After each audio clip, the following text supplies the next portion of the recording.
Hello and welcome to the Dad and Buried podcast. As always, I am Dad and Buried, aka Mike. Usually I say Mike, aka Dad and Buried, because that sounds more reasonable. Am I You Dad also and Buried, say AKA as Mike? always. You also say like, this is Mike as always, as One of if my like, signatures.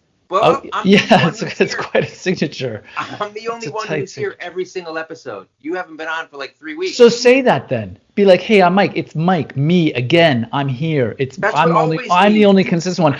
My partner Peter never's here. You're a fucking flake, but it's okay. Mom and Buried has picked up the slack. I'm Especially Pete.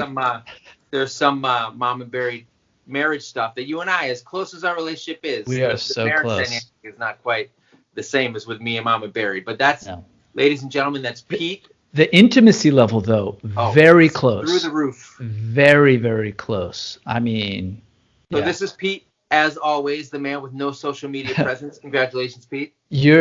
First of all, I wear that badge with pride. You know what? It's looking better and better by the day. I mean, guys, not to sort of toot my own horn, but I have a podcast, so fuck it, I'm going to do it. Totally called, 100% called it in 2007, sitting in that conference room at that large media organization when I was like, dude, this is fucked up. At the time, I was 28, and I was like, this is fucked up. And anyway, I totally predicted an insurrection would happen on the Capitol of the United States of America. But at what cost? You missed out on Farmville. You couldn't poke anybody. Do you know what? I was going to say poking, I think, was where I was like, I got off the boat. I was like, okay, I'm poking people. I'm out. That's it. I'm out. You're lucky because social media, as fun and worthwhile as it can obviously be very dangerous and damaging and also very stressful, which is what this episode is about. Not about social media. We've done that. Go back in the archives, people, okay? We're talking about what stresses you out as a parent. What parenting things stress you out? My answer is what doesn't. Especially lately. My wife asked me earlier today, she's like, what is this? Something go wrong in your life? And I'm like, no, just my life, you know? Did everything go wrong? Do you have a few hours? Because I'm going to start with the clarinet. New Haven Hospital. I'm going to start. I'm going to start with a high school clarinet. I was a high school clarinetter. Let's just start there. Let's unpack that. You know what? I don't need the slander. I dominated that thing. Anyway, look, there's lots of stuff that I said to my wife. I said, like, no, nothing new has happened. You know, I'm just generally stressed out. Some days a little bit more than others. Lately, you and I here in New York, we are waiting to hear, or have recently heard, where our kids got into middle school and high school. That's just another new thing to worry about on top of everything else. We're going to get into a lot of those. But yeah, I mean, look, when you become a kid, everything gets more stressful. Little things get, more important than they were. Things you never cared about suddenly. When you have a kid, or when you become a kid? Yeah. When you become a kid, it's just like you turn into Tom Hanks. No, that's, again, I'm reversing it. You're Benjamin buttoning it. You do. I am Benjamin Button. When you become a kid, that movie's terrible, by the way. Yeah, Robert David Fincher's worst movie. At the end, the little kid has like Alzheimer's. It's really disturbing, actually. You know what? That is just like a little kid. Have you ever been around a kid? You're like, dude, you're drunk. Go home. That story sucked. He doesn't have any idea who you are. Yeah. Oh my God. You call that a story? It had no development. There was just snippets of information coming at me. Yeah, it was horrible. Anyway, we are going to later on. A couple of people did say that Benjamin Button really stressed them out, so that's coming up later. But no, there's a lot of things that stress parents out. As I think you understand. You have 3 kids. We've said from the beginning you're a better parent than me merely by the fact that you have an extra kid than I do. Obviously. Therefore, you have a teenager going into high school. Again, obviously. Anytime, look, as parents, we all know this is an unwritten rule. The goal is to get as many one-up points on your fellow parents as possible. And that's why we had over 5 children. We only have 3 now because of, child mortality rates during the COVID pandemic and brushing teeth, the correlation between the two. To Florida airport. Yeah, exactly. Taking trips with your kids and them not listening. So anyway, we're down to 3.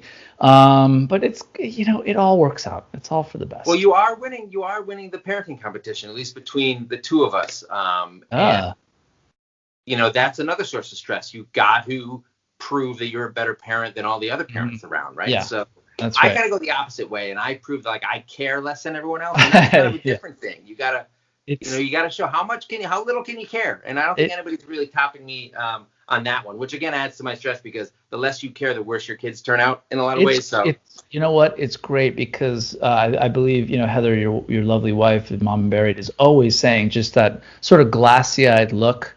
Mike, is anyone in there? She says to you as you just stare back to her. And then make those what is that sound that you make with that Star movie? Yeah. Mine. It's not. So would you call it a Star Wars movie? Yeah, Star movie. Some kind of Jr. was ever in a Star Wars movie. Star movie. I said Star movie. It could have been Flight of the Navigator. Yeah. We almost watched Flight of the Navigator this weekend. Instead, we watched T2. Did you? Yeah. Tight. You know what I watched? I watched Vacation with Chevy Chase, and guess what? Turns out that there's boobs in it, a lot of them. And my 13-year-old daughter was like, "Dad, wait, Dad, wait, what?" Because I guess we don't watch a lot of shows with boobs in it. I mean, not that, but that was the big thing. That was what was so funny. I remember it as being a great 80s movie, but it's super raunchy. It's super raunchy. But I mean, when did we watch? I mean, I watched that when I was probably 11 or 12. Yeah, times have changed. I know. God. Have you seen the remake with Ed Helms? I haven't. I hear it's terrible. I have. I think it's pretty funny. At least the one I think it's with Christina Applegate. No, is that the one? No, I don't know. I don't think so. Is she in the Vacation remake? That's Anchorman. You're thinking of Anchorman. No, I don't think so. No. Christina Applegate and Ed Helms. I don't know. I think so. Oh, and then what's his name? Thor. What's that? Chris Hemsworth. Yeah, Chris Hemsworth. He's in it. He's in Vacation, the remake? Or he's in the movie that I'm thinking of where the parents go. Anyway, listen, let me just describe this movie that I'm thinking of that nobody has any idea about. It's mid-40s guys. It's Chris Hemsworth. And then this other guy and the two guys, and one guy's talking, the other guy's also talking, and it's great. You got to totally check it out. God, it's a lot of fireworks. It's such a good movie. All right. So wow, that was a 5-year-old story if I've ever heard. Well, that's another thing to stress out about is aging and the toll it takes on our minds. Clearly, you have not Benjamin Button. Aging is rapidly approaching my feeble mind for sure. So we did. It's funny because we got a lot of stuff, and there's one sort of glaring omission that we're going to get into when we get back into the topic tonight. We're talking about parenting stuff that stresses you out or gives you anxiety, or generally just makes your life miserable. Nobody sent in just their kids' names, which was good. That's what I would have sent in. Yeah. What stresses you out? Oh, Detective Bunch and the Hammer. The kid's name. Instead, they got into some real reasons, and there's one glaring omission, which we're going to get into when we get back right after this. All right.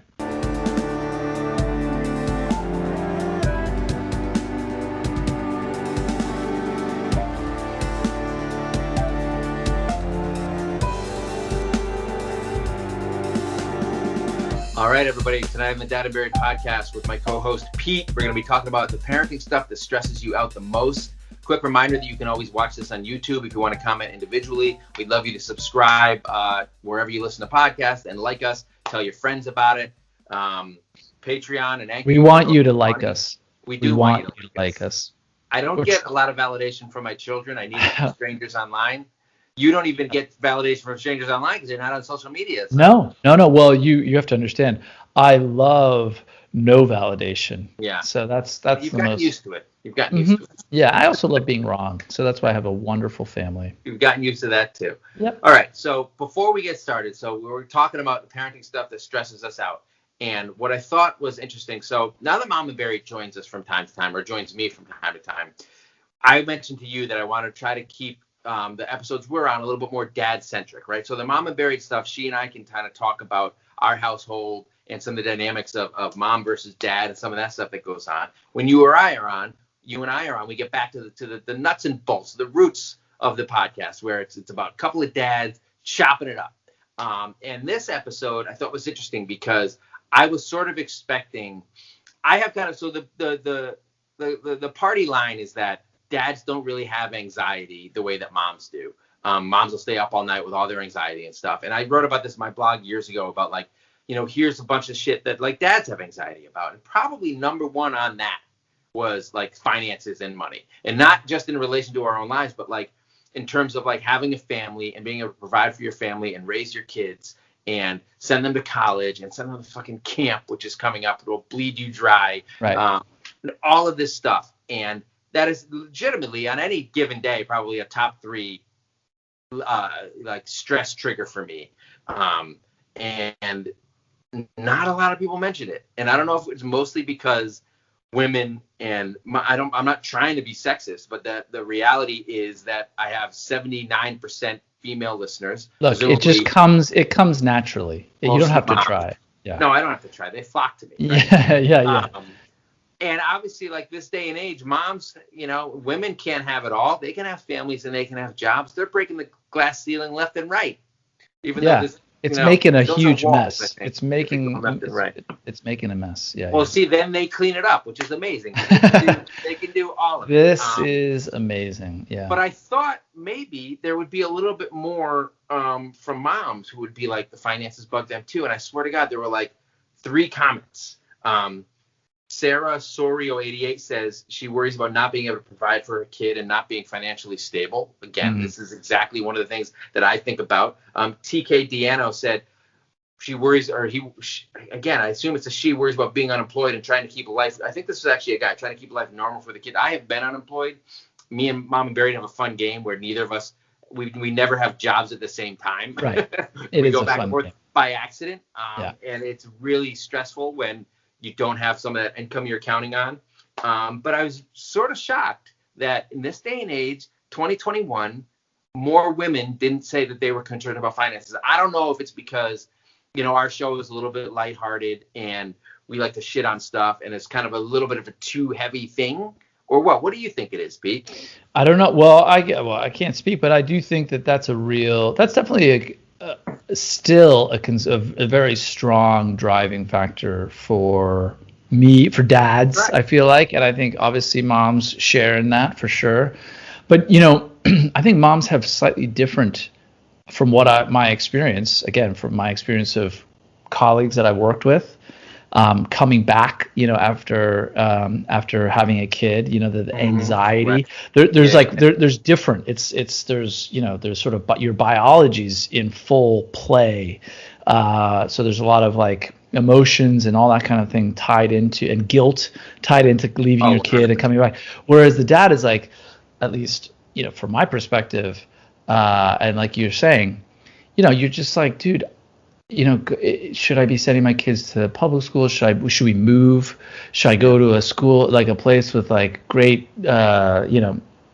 school? Like, what's the best thing? My kid's dancing at a great ballet school, but then does the other kids suffer for it? Or, and you have all of this, stress kind of goes through your mind. And then being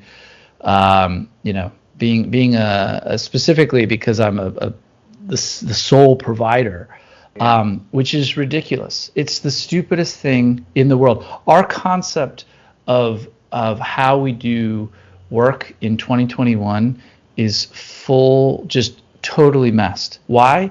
Because everything else we talk about, like if you any financial financial advisor would say, if I came to you and said, I'm going to put all my money in one stock, they'd be like, dude, you're out of your mind. Right. So, but what if I'm like, oh, I have one job? People are like, yeah, that's cool. One job. Oh yeah. And at any point, anyone at any job is 6 months away from getting fired or just getting let go. Isn't it fun?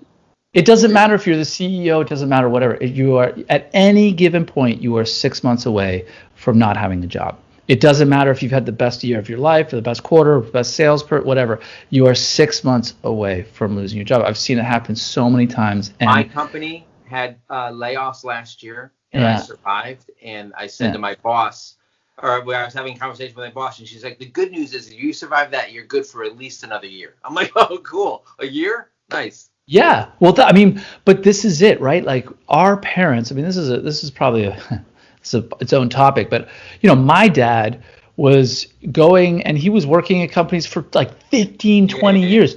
I for a brief period, I worked at the New York Times. There were people there that had worked there for 40 years when I was there.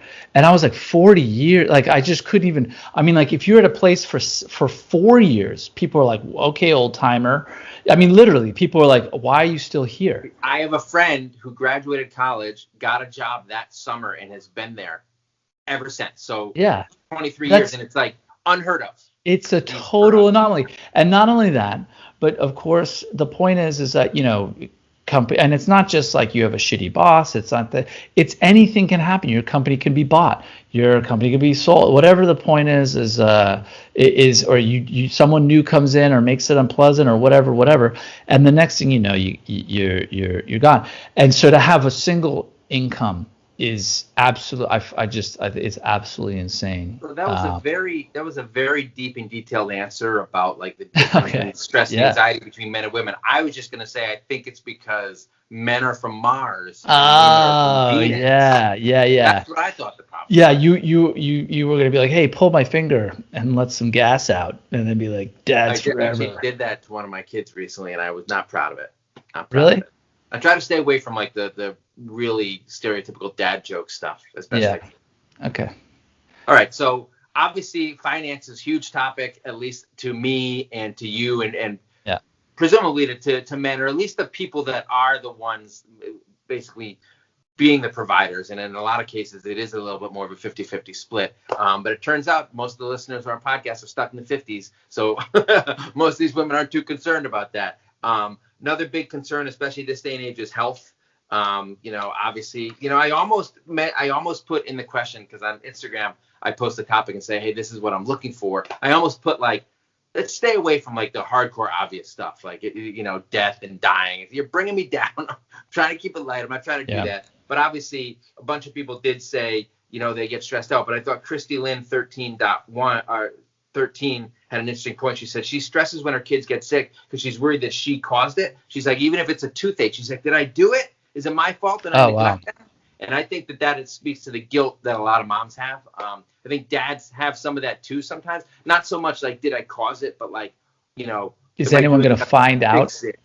Or is anyone going to find out? That's really find out. Yeah. Does anyone find out that it happened on my watch? Is anyone going to find out that my wife is poisoning my daughter so that she would get more attention herself? Munchausen by proxy, the Sixth Sense. You didn't recognize it? I did. You didn't even. First of all, it's Munchausen, but also Munchausen. Well, sometimes it was known that the priests and abbeys were doing it too. So get it, monks. No, that was horrible. Let's move silence on. Is really frustrating. So,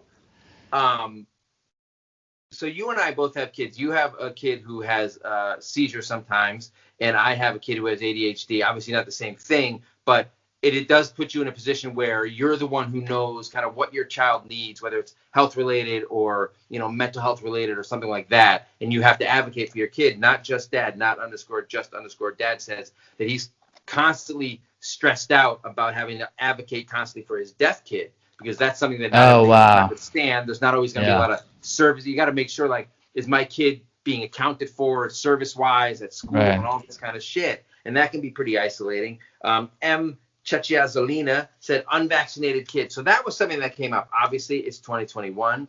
We are hopefully on the other side of the pandemic and starting to slowly emerge. But a lot of people did discuss, pandemic related fears, and not just health wise, not just, my kids aren't vaccinated, but, mask restrictions have been lifted, and that makes me nervous. What if my kids get sick? Is it COVID? Is it whatever? Yeah. But also, Did it happen while I was watching them? Again, just honestly, if you could just wait till your mom comes here and then let her know that you have COVID, that would be so great. Okay. And say that you think if anybody gave it to me, Mom, it was you. And then and then basically as a dad, you can be like, "What'd you do?" Yeah. Like Chris Farley. Yeah. And then you find out who did it. Yeah. You throw some fists like Liam Neeson in Taken, right? You have a particular set of skills. Throwing fists, at viruses that can't feel them. Yeah. So, but a bunch of people did say, and this was something that I think stresses me out as well, especially with the 5-year-old who has a bit of a speech delay, is kids falling behind because they're not in class, they're not in-person learning. We are inadequate teachers for these kids. What are they? Are they learning what they should be learning? Like my 5th grader or my 5-year-old is going from pre-K into kindergarten.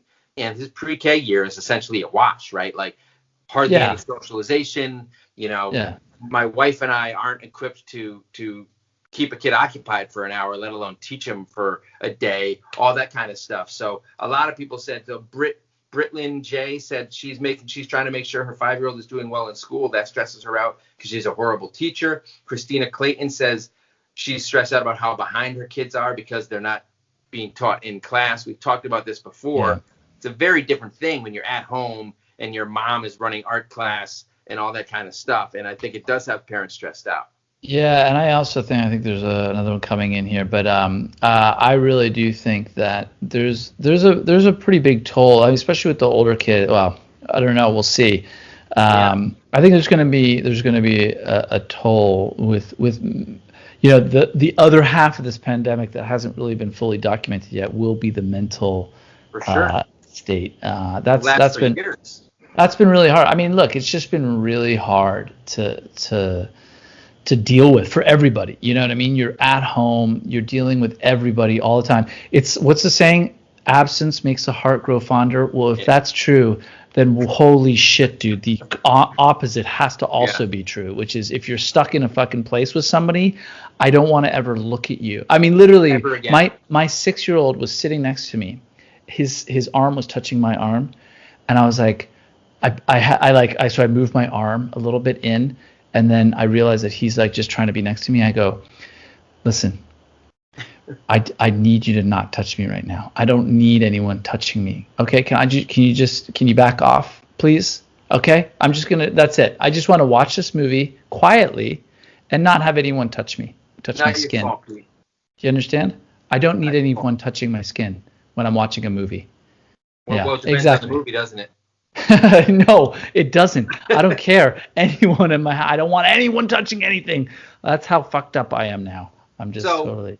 So I was going to save this for later, but somebody did mention, Melanie_X said she mentioned she's stressed out by the physical fighting between her kids who are brothers. And I'll have to say that, like, my kids' relationship, 10 and 5, they are at each other's throats more than ever. Just even like over the past couple of weeks. Yeah. I just think the proximity that you're talking about, like the no escape, it just takes a toll and it adds up and adds up. So another blogging mother said that she's most stressed out about how bad this pandemic has fucked her kids up, like socially and mentally. She's like, my kids won't let anyone touch them without immediately like running to hand sanitizer, right? Right. Like, the anxiety. And in my house, my wife had it, right? She was isolated for a month, so my kids were up close and personal with it in a way that not every kid was. And we're still very, keeping our masks on, even though you can take them off, because my wife, the other drugs she's on make the vaccine less effective. So she's still at risk. And who knows if the people who aren't wearing masks are actually vaccinated. So we're staying cautious. And my kids, the anxiety, like they're aware of it. Even the 5-year-old who maybe doesn't necessarily understand it the same way, he internalizes it. Like he knows to keep his mask on. Yeah. He wants hand sanitizer. He's worried about like, exposure and that kind of stuff too. And that anxiety for them, you're gonna be unpacking that for a while. Well, I mean, that's the other thing, right? I mean, I was explaining to my kids, it's actually okay because we're in New York. I'm like, look, it's okay to be outside with not at school, but on the weekends you can put your mask down, and it's actually I'm telling them to do that. Why? Because we actually have to kind of break ourselves from that mold. Like we can't continue to go, like my 13-year-old just got her first shot. So like we're really on the other side of this. We can't be living in this forever. We follow the data. The data is looking great. So let's start moving that way and making sure that we're like living our lives in that way. But they're so conditioned to the mask that even my 6-year-old will be out in the lobby of our apartment building, or he'll go out, he'll come out of our front door, and he'll be like, my mask, and like as if like it's like Total Recall, and he's like Arnold Schwarzenegger, like my mask, and he's got like his hand over, and I'm like, dude, first of all, that move, you're doing a horrible job. Your eyes have to bulge. Your Arnold is awful. So let's work on that a little bit, okay, dude? So it's funny you brought up Total Recall, because what this situation reminded me of was the movie Days of Thunder. So we all need to kind of get back and start living less afraid. And in Days of Thunder, Cole Trickle is an unstoppable force racing stock cars. And then his friend, he gets in a big smash up. What do they call them in NASCAR? Big pop up I crash. think they call it the copy to Top Gun, but just in cars. Yes. Well, The with his exact friend movie, Rowdy, right? Rowdy gets a concussion and potentially brain damage from the crash. He doesn't die like Gusto. Spoiler alert. He doesn't die like Gusto. It's not exactly like Top Gun, Pete, okay? Yeah, but he's not quite the same, is he? But then, especially with that Cole drooling. needs to get his mojo back, and he needs to not be scared. And he's still scared, and he's very timid until the last race, the Daytona 500. He sees another wreck, and he speeds through it. And when he survives that one, guess what? He's back in action. He takes down Russ Wheeler for the victory. Yes. Incredible. What an amazing recap of a very mediocre movie. It's a fun movie. Fun fact, Davis Miscavige of Scientology fame, I think, was famous for like being with Tom Cruise on the set of that movie. Like every scene, he was like... Is his wife still missing, though? That's what I want to know. Oh, of course. Last scene playing basketball somewhere. So that was an unbelievable analogy, I think, for us, getting back. Congratulations, Mike. You did it. And that was an amazing segue to congratulate yourself on an amazing story. So yeah. We talked about, I have not shown my kids Days of Thunder, unfortunately, and I probably should, but I did show them T2, which brings us to our next anxiety, bad parenting. So a lot of people are worried that they're messing up their kids. I clearly don't care that much. I showed my 10-year-old Terminator and Terminator 2. There's lots of violence in those movies. But it is, if you're not worried that you're screwing up your kids, then you're probably not parenting all that much, because it's on every parent's mind. And you're not going to know, we've talked about this before, you're not going to know for like 30 years if anything you did was right or wrong. But you're constantly questioning everything you do. Sal_Ender said it very, very, very eloquently. She said, am I fucking them up? And my short answer is yes. And I think that there's no way around it. We're all fucked up one way or another, to different degrees, from a lot of different angles, but our parents that definitely contribute. Do you worry about your bad parenting being the reason that your kids will fail in life? Yeah, absolutely. It's the reason I started this podcast with you, is to basically try and figure out why I'm so bad at it, how I can be better at it, and really, well, yeah, exactly. It's just to really also make myself feel a little bit better every week by being like, oh wow, yeah. I do lower the bar. Although I didn't show my kids the original Vacation because, yeah, there's like stuff in unbelievable nudity and drug paraphernalia in there. So Fruitish 1983 worries that she hasn't done enough to help her kids be happy and well functioning as adults, and she worries about too much screen time. And again, like these kinds of things, it's the same thing. Like, is the fact that I allow them to have too much screen time or more screen time than maybe I think they should, is that contributing to them, not doing well in school or not being as successful later? Like, who knows? Am I a bad parent? I've thought about this, actually. I've thought about this a little bit more, I should say. And I think it's less about how much screen time, right? I think we're focused on how much screen time. Of course we are. But I think we should be focused on what screen time. Mm-hmm. So what are they doing, right? Like, if they're watching Blippy TV, you should be brought up on some sort of charges of some kind. Like, if you're watching... They changed hosts of that show. Are you aware of that? No, of course. I don't want to know anything about it. If your kids are watching Some Assembly Required or what's that other show? Whatever. There's another teen group show. If you're watching a show that is nothing but just like the stupidest, most base, banal humor, then yes, you should like. And by the way, I'm going to be the first one that they cart off, because like I'm like, look, we can't listen to this stupid show. It's giving you nothing. And it's a real bone of contention, because all three of them, which is hard to find, they love Some Assembly Required. When I say it's the stupidest show, it's about these kids who took over a toy factory, and they put out, and it's every joke is so dumb. Like, it's the laziest, most boring, banal. It's like, I thought he was a toilet seat. Like, it's just, I could do, anybody could write. And it's so dumb. It's so awful. My kids want something called Nicky, Ricky, Dicky, and Nat. Oh, I don't know about that. Yeah, What but I channel? just look. But then I'm like, look. But then there's Odd Squad, right? And dude, Yeah. Odd Squad is Well, like yes. it's next level. It's so smart. It's so fun. Or Simpsons. You want to I watch The still like the Simpsons. Simpsons. Yeah. It's great. Also, if your kid is doing 2 hours of Minecraft, that's fine. Because what they're doing is they're problem solving and they're building. By the way, okay, they're not actually like building with blocks, but they're building Yeah. online.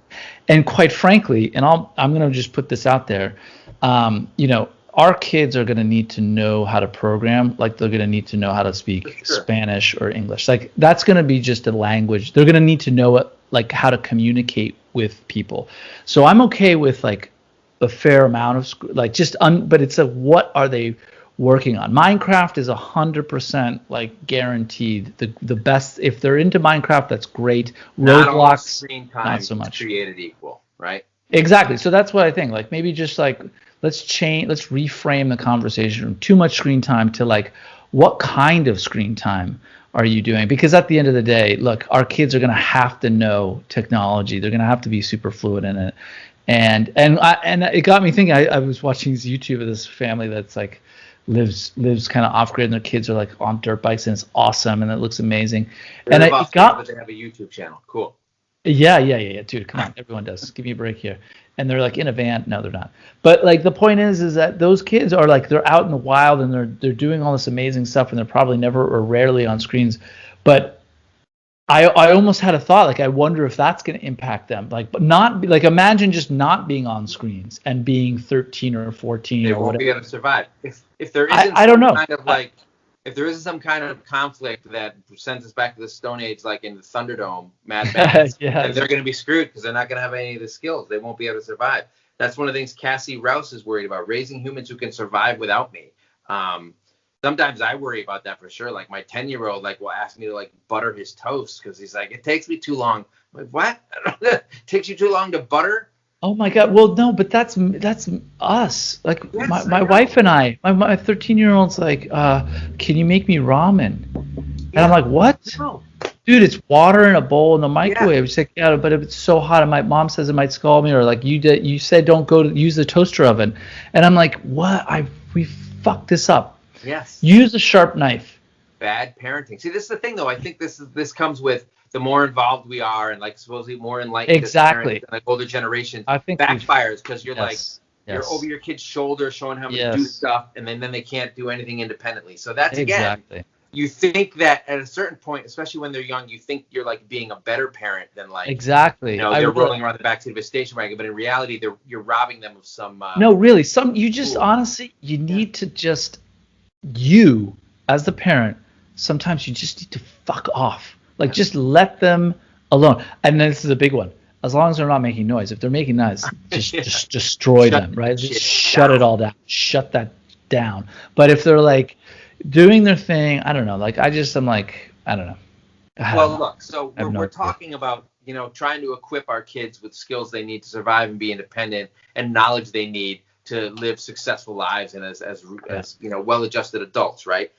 The flip side of that, or part and parcel with that, is the concern about not about being a bad parent, but about having bad kids, and not like a kid who's like bad at school, although I'm sure that's part of it, but more like sure, I want my kids to have tools and be successful, but ultimately, like most parents want their kids to be like nice people, right? And it's a lot of the concerns I got from parents were like, Jamie Lou 303 says, like, I'm worried that I'm failing because I think my kids are bigger assholes than most kids. She's like, I don't know how to fix that. Felsham, who actually lives in my neighborhood, says that what stresses her out the most is when her kids are assholes to other people, because it makes her feel like she really fucked things up. Franny MD81, she says, I'm most worried about, like, the thing that stresses me out the most is the thought that no matter how hard I try, my kids might still end up assholes, right? Like, it's the thing you don't know, right? You really desperately want to raise kids who are nice and who are like the good kids and aren't bullies, and that comes up a lot too.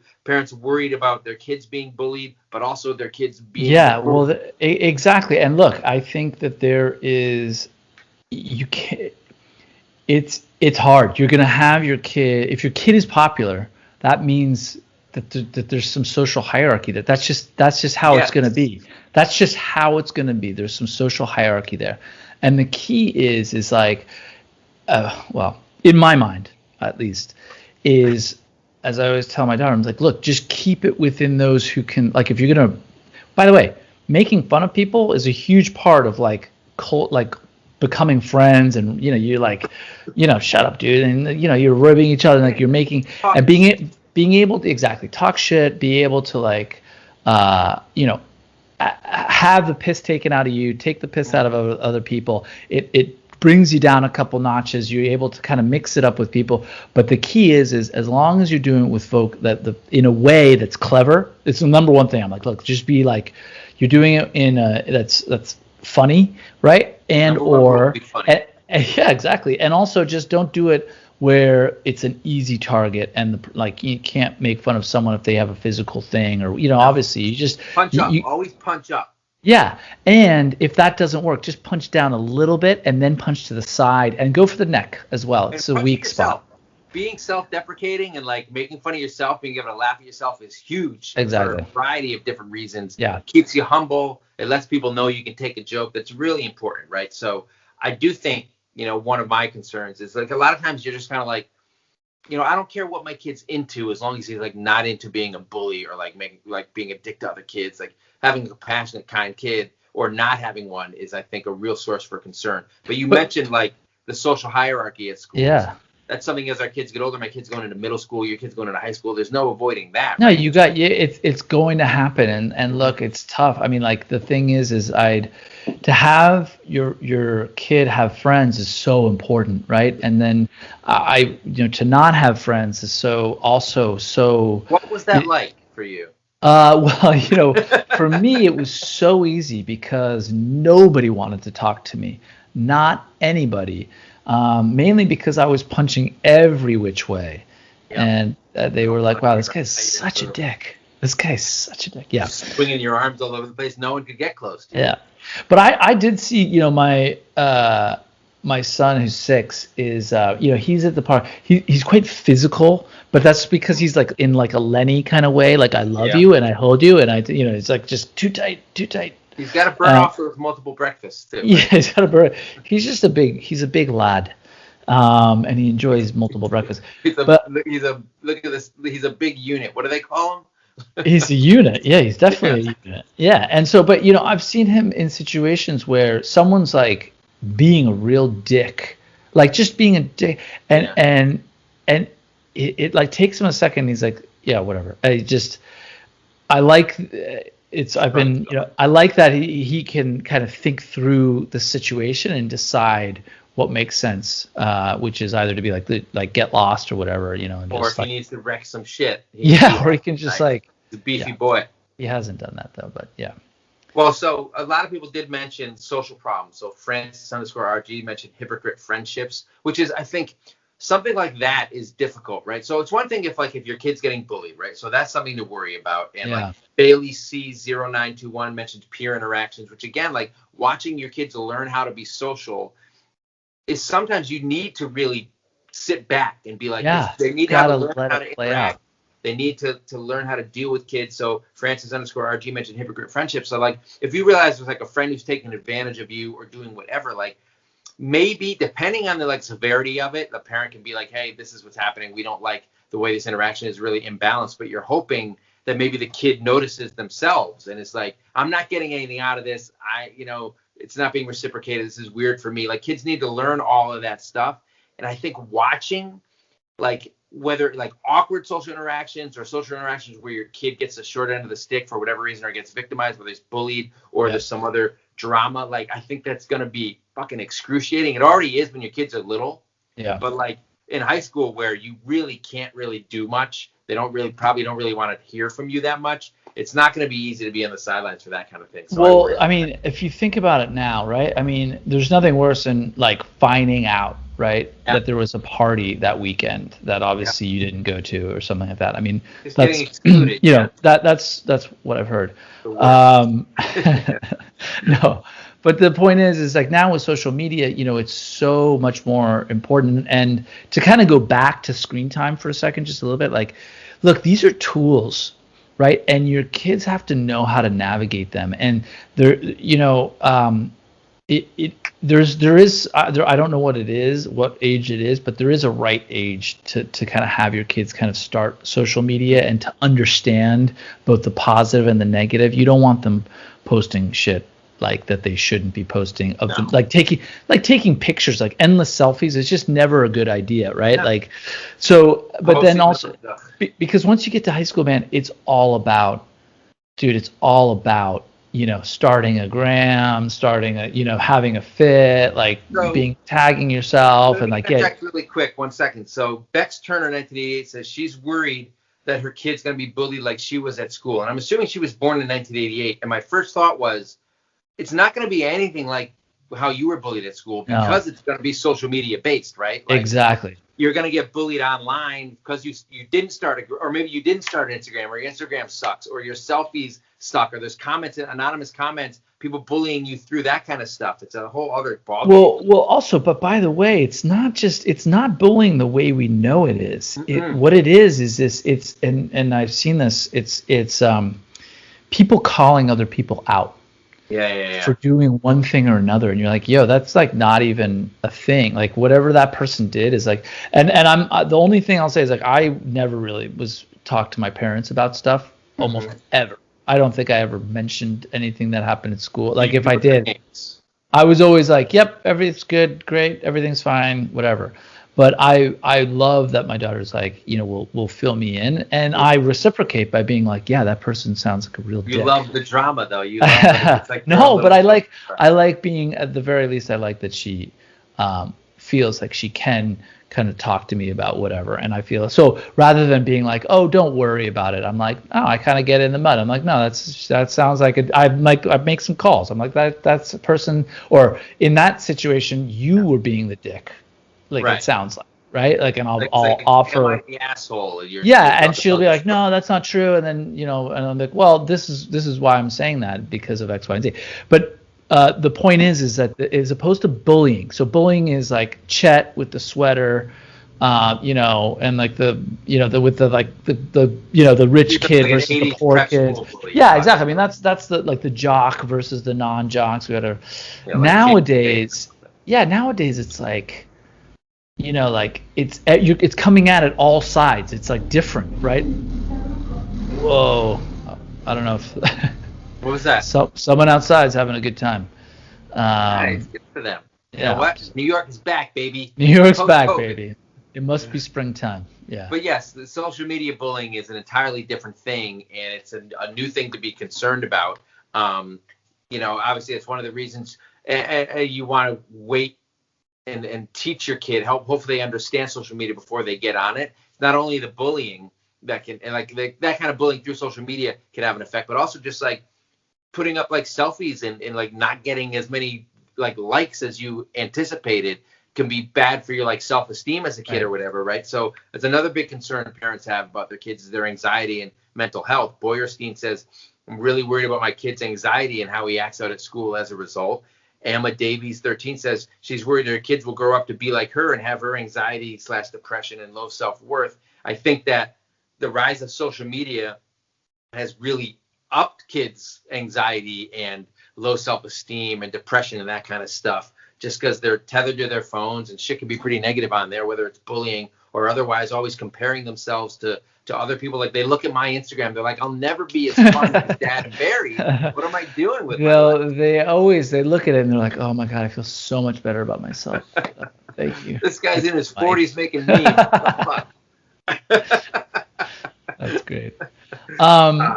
Look, by the way, I think also mental, from what I'm seeing, as a almost high schooler, the anxiety, depression, these are now becoming, very talked about. It's like kind of very kind of on fleek to be able to, even within the, they're like, oh, this person has this person has that. Like, you know what I mean? Everyone's kind of naming. They're like, oh, are you on this drug? Or are you on this drug? So in some ways, it's just different. and I don't know how it's hard to say. Obviously, our perspective is that it's different, which means it doesn't make sense and it's not Generation great. gap, Pete. Yeah, it is a generation gap, but I think the only thing I can think of is like as long as they can use the tools correctly, i.e., just do not fucking take naked pictures of yourself. Like that's number one. Like which I've said just don't do it. Don't ever ever do it. Sometimes you're like, Pete, what's that? Just don't. You say to yourself in the mirror, like, yeah. I'm standing there and I'm like, just don't do it. Just don't you look do it. So good. But I have reverse body dysmorphia where I think my body looks much better than it actually does. And it's really awful in photos. Yeah. So speaking of how awful your body looks, nutrition was another big issue. So our friend Mary Stewart said that she worries about what her kids eat and don't eat. And in parentheses, she said because they eat total garbage. I know that can't be true. I know it can't be true either. Mary Stewart, that's not true. Too much. I think certainly during like the pandemic, a lot of things became about convenience, and some of the food stuff certainly did here. It was hard to go grocery shopping. There were shortages on some food sometimes, certainly at the beginning. It's very easy to make chicken nuggets and fries from a bag or mac and cheese or whatever. And somebody else, a friend of mine, Designer Daddy, he's another dad blogger, said that he's worried about his son's picky eating habits. I'm like, my kids have picky eating habits too. Mostly they'll grow out of that. Like you just do as you get older and you're hungrier and more interested in different stuff. I don't think that's something you should be too concerned about. But E. Stocko says he wants his kid to have, or she wants her kids to have a good relationship with food and its affecting their body and that kind of stuff. And when it comes to picky eating, I think it's important to be able to recognize, like, is my kid a picky eater because he doesn't like stuff, or is he a picky eater because he's worried he's getting fat or whatever because his Instagram selfies aren't getting enough likes, right? You got to make sure they're focused on the right things. Yeah. Mary Stewart's husband mostly just eats bags of hot peanut fries. Butter. Yeah. Takis. Yeah. Hot peanut butter and the Sour Patch Kids, basically. Yeah. He's a candy dude. I've never been a candy dude, but he loves candy dude. Bottle caps. Yeah. Get out of here, man. Get out of here. Well, I mean, look, I would also say. So, I mean, the food thing maybe is a little bit more of a thing. Yeah, I don't know. My daughters to eat like literally like birds, and then there's my son who he literally eats birds. Yeah, I was just gonna say he would eat a bird. Spit that out. But I also do think that we need to give ourselves and everyone a big ass break with all this stuff. Like the other thing is that so. That Mary Stewart. Except for Mary Stewart, which is like, that's horrible. I can't believe she lets her kids eat that stuff. It's awful. But I think that you got to kind of pick. You have to pick your battles. 2021 is in my opinion much worse so far than 2020 was. 2020 there was that kind of honeymoon period where you're like, this is crazy. I can't believe this is happening. Then the summer happened. You're like, okay, I feel like it's gonna be okay, but it's also weird. And then there's like.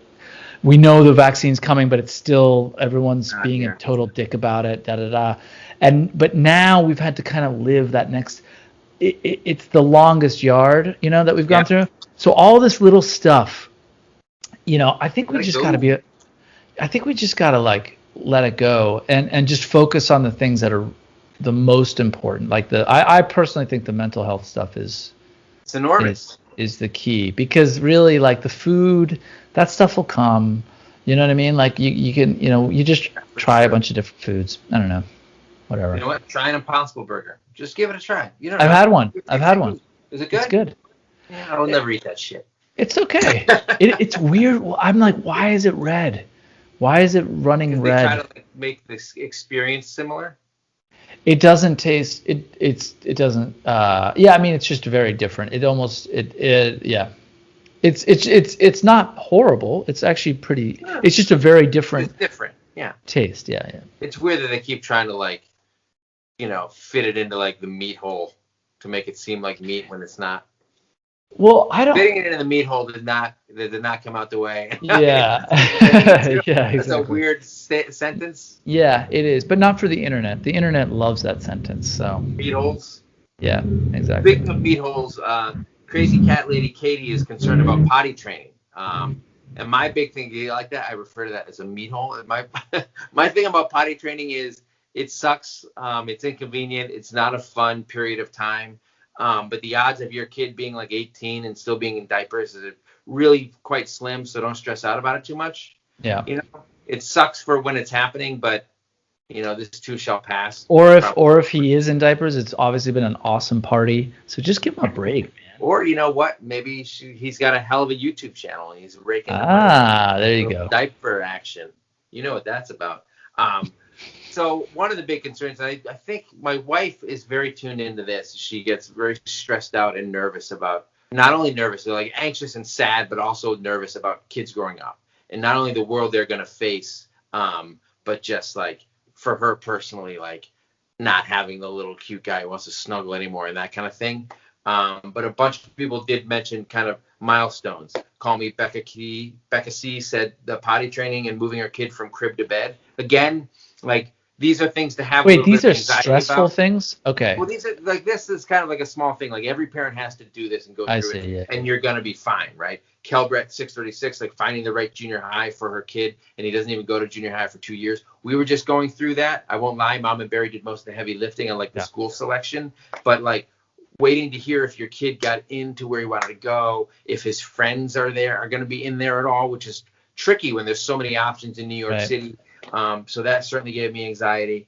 Here's a real one. Hill Boo Bear says it's a long way off, but she's worried about teaching her kid to drive. I'm not so much worried about teaching my kid to drive as worried about my kid driving. I'm not excited about living in a world in which he's driving and I have to think about the fact that he's out there driving and I'm nervous all the time. Because you're like, he's going to know where you live. Yeah. He knows your routine. He knows your routine. He knows when you're outside. We're gonna you haven't seen him in a couple months. You know he's out there with a car. All you need to get to the store, but he could come get me anytime. I should never have given him my address. Looking over your shoulder the whole time, listening to that for engine rev. Alia Brahim 17 says she's worried about college applications. I am too. That's a lot of paperwork. But not for you, and not for you. This is for your bloody kid to do. There is no way when you were applying to college you did it all. You had help from your parents. I don't think. I mean, no, not a lot. No. Maybe from your English teacher. Yeah, sure, but that's what they're paid to do. Is to help you do it. My mom helped. My mom helped. I don't remember with what, but like organizing the papers, probably. I had to write the essays. My dad wrote my essays. Why did you white out the clarinet part? You know what? That's what got me into the school I went to. I was going to say the Ivy League. I'm like, no one's going to believe that. I'm just not interested in that process. And a large part of what gives you anxiety is my kid going to get in somewhere good enough that will help him be successful. And I don't mean by what he learns there. I mean by who he meets in the networking he does, because that's all that matters. Yeah. But also, like, are they going to get into the school they want to go to? Are they get into school? Dude, that's 100% my number one strat. That's number one. Is education. Yeah. 100%. Their futures. No, it's just it's a combination of critical thinking. It's really the most not just critical thinking, but also it's good to like know a bunch of stuff, right? It's good to have a lot of context behind, how different things happen across the globe. And it's that, especially in the United States, like that's the rest of the world is not particularly like focused on in education, even in higher education. Like it's really bizarre. Well, it's not that bizarre because I understand why, but because America's so fucking huge. And that's something that I don't think most people in the rest of the world understand. Yeah, but we also think we're the best, and we think that like our history is the real history and our shit is the real shit, and they think the rest of the world is less important. I don't think the kids growing up do as much, but that's sort of embedded in the American experience, which is why it is actually geography. It is. Kids were also terrible at geography because we're taught that all that matters is the 50 states, bitch. Well, that's why. I mean, look, I grew up in the UK, and just everything is like an hour. Everything's an hour away. You have France, everything's right there, and of course everything is much closer, right? And so the difference being is like the same time it takes you to go from London to Paris, you can go from New York to Boston. I mean, just think of that. Like, no, I'm sorry, that's like almost, I think, maybe twice as long. Yeah. I mean, New York to Boston is a few countries. Yeah, I mean, you can go to multiple. So the point is that because a lot of people are like, oh God, America's so stupid, and there's just and that's not true. I mean, that is true. That they're like, but also at the same time, just this vastness of the United States and all the stuff that's going on is well, huge. We should honestly be a whole bunch of different countries, right? But that's why I like. It's great this up. But personally, that's why I like this that city. The city education system, because you're meeting all these different types of people. Exposed to all sorts. Yeah, exactly. The diversity. So. We did an entire episode. You guys go back in our archives. We did an episode on why city living is so beautiful. We also did an episode on the education system and what parents want from it, that kind of stuff. And now right now we're doing an episode on what stresses parents out. We got a few more some random stuff to go. So this one I wanted to point out. So Lulu Love Jinx says that she gets stressed out by her kid always wanting her to play with him and her to entertain him. Yes, I know it's stupid. I'm like, no, this is one of the things that stresses me out all the time. It's a big one. With like, am I being a bad parent if sometimes I don't want to do that? Yeah, no. Am I being a bad parent because I don't want to play with my kid? Yeah. And I'm like, no. Like, that's okay. You are okay to not want to play with your kid every fucking time your kid wants to play. That shouldn't be the case. Your kids should know how to play by themselves. You're a person too. You deserve to have your own dreams in your own life that isn't beholden to this kid that you didn't ask for this kid to be born. It just happened. Mike. The tear that's falling down my cheek. It's not your fault. Agree. It's not your fault. Thank you. You're not a and there's another blogger, Ariana Bradford, who's written about this on like Medium or whatever about. You're not a bad parent just because you don't like get down on the floor and play with your kid all the time. Not every parent is good at that or wants to do it, and you're entitled to be like, hey, fuck off, kid. Yes. I'm gonna go do some shit. Not just that, but I think it's important to be like, no, do not play with me. You have to not just boundaries. Actually, I think it's important for the kid to develop their own mind by how they occupy their own fucking mind about how to put blocks together. Yeah. Exactly, because otherwise that might be the biggest issue, because if you're constantly playing with your kid, that means that in order to make creative things happen, you have to be there. Yeah.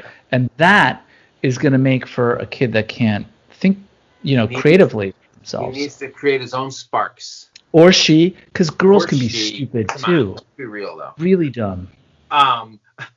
So to wrap up, a bunch of people mentioned balance, which I thought was huge, and we've talked about this before. So Shamarette, she said that she worries about the scheduling and balancing work and school and childcare, which is really tough. I don't know if it's gotten better or worse during the pandemic. I think it depends on your household, because everyone's been home a lot more, but you're also kind of having to give your family the cold shoulder more when you're like in their presence, because you have to do work and everything kind of blurs together. But certainly like, the commute and getting home, and then like your wife is done with the kids and you have to take them, and like she needs to have some time alone, which she doesn't have at all. And you're working and you feel like you're not there enough for the kids. Like, this is a real source of anxiety for working parents, and just any parents with more than one kid. Just balancing all of their needs can be really difficult.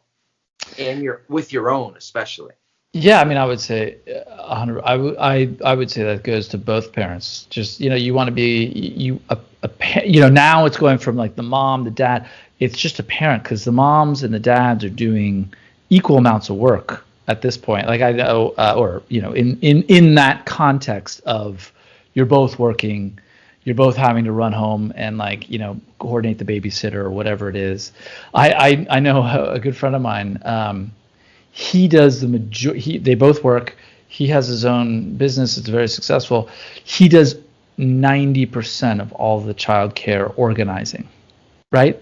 So like, like all of it. So like coordinating with the babysitter, getting this person picked up, going there, like checking the schools out. I mean, it's amazing what he does, and obviously his wife does a bunch too, but just definitely not as much as he's doing. The point is dads are better. I guess that's my point. I agree. Well, it's funny you should say that because Father's Day is coming up, and we're gonna do an episode discussing, I think, on some level, one angle or another, why dads are better, just in general, specific ways we're better, what makes us better. Right? Exactly. Yeah. Whether it's just this blind self-confidence, I'm not sure, but I feel like it's just better. I'm very comfortable being wrong, I think, so it helps. I live in being wrong. Just ask anyone in my family how comfortable I am. One last bit of anxiety I wanted to bring up because I think this is a pretty good. We talk about the parenting competition. We talked about that earlier. So Amy Lynn B5 says she worries about passing on any of the bad traits that she has to her kids, or seeing the bad traits her husband has going to her kids. I gotta say, I worry about this too, but I'm absolutely dominating.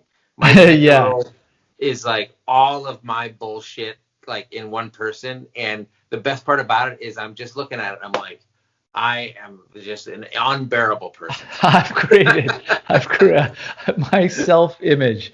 You're Prometheus. It's just the most ridiculous thing. I've doomed myself to a lifetime of living with myself. I have definitely passed on some just awful, stupid traits that I have no idea how to break. Although I just address that. I'm like, don't do that. Dad, you do that all the time.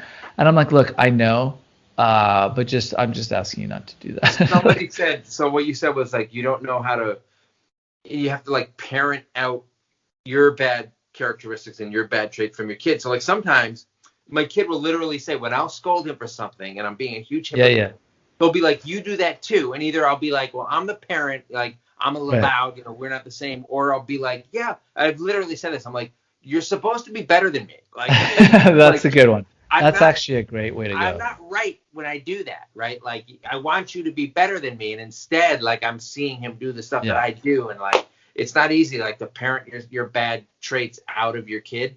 Somebody mentioned one of their fears was repeating the cycle, right? And I think a lot of it does come like both the good stuff and the bad stuff you learn or you internalize from your parents informs the way you raise your own kids. And if you don't recognize what the bad stuff is, it is going to kind of keep going.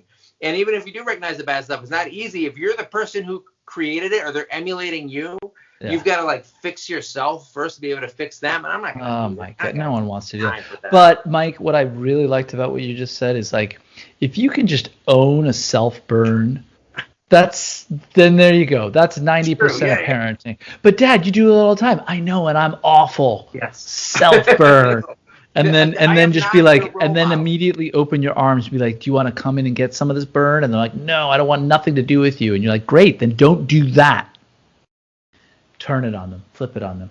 I appreciate you giving me a little bit of credit. I do say to my kids a lot, you think you're better than me. And then if they don't say yes, I get mad at them. I'm like, the answer is yes. You'd better think you're better than me. I'm trash. You're not trash. Well, I mean, you're a Dolphins fan, so look, you're getting there. You're recovering trash. They're on the come up. Yeah. All right, we will talk about the Dolphins in the fall around episode 130 or something, I assume is when football will start again. We're on like 103, 104. Come a long way. Oh my God, look at you. Well, look at you. Look at you pointing to the bleachers as if there's going to be 30 more of these things. There definitely are. We're doing it. God. I don't know. I got to pick a number that we got to make it to. You're just pointing. We can let it go at that point. But I appreciate you being back with me this week. It's been a few. I've been busy. Yeah. But I appreciate as well, and I also appreciate the number of people who have rated us on iTunes. That I very much appreciate. If you could do that, that would be amazing. Also, leave a comment. Let us hear from you on YouTube. That's what we do. It's the slowest growing channel on YouTube. It is like you cannot find a slower growing YouTube channel. I dare you. It's my fault. I haven't been to the gym in like a year, right? So once I start picking that up, I got to catch some of your reverse body dysmorphia. Yeah, exactly. Coming on here with tank tops and stuff, even though I have no way warranted it. Yeah. Perfect. But yeah, we do appreciate the ratings. Subscribe, tell your friends, check us out on YouTube. Mom and Beard will be back. We try to do we try to work around the schedule every other week. Yeah. I'm here all the time, every time. I got as always. Nothing as always. Some reason that really rankled you. I don't understand why. Yeah. But we'll be back next week, and then soon, like I said, Father's Day episode coming up. We got to think of something special to do, and then not actually think of anything and not do anything. That's the way we just should roll. say it here, and then we should connect with each other like 2 hours before the show. Exactly. And just be like, Father's Day question mark? Yeah. Exactly. All right, Pete. Cool. Pleasure, all right, Mike. As always. Same to you. Namaste. And to everyone out there, love you. Thank you so much. We'll see you next time. Peace out.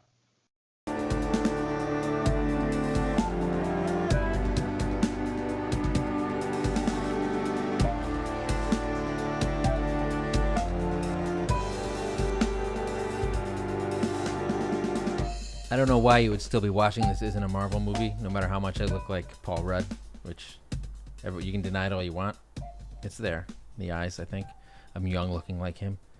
If you enjoyed the podcast, which you obviously did or you wouldn't be listening still, sign up on iTunes, Spotify, wherever you want to listen to. Comment here on YouTube, subscribe, hit that like button. We want to hear from you. Comments, questions, dirty jokes, money, all the money you can give us. We'd love it all. Catch you next time.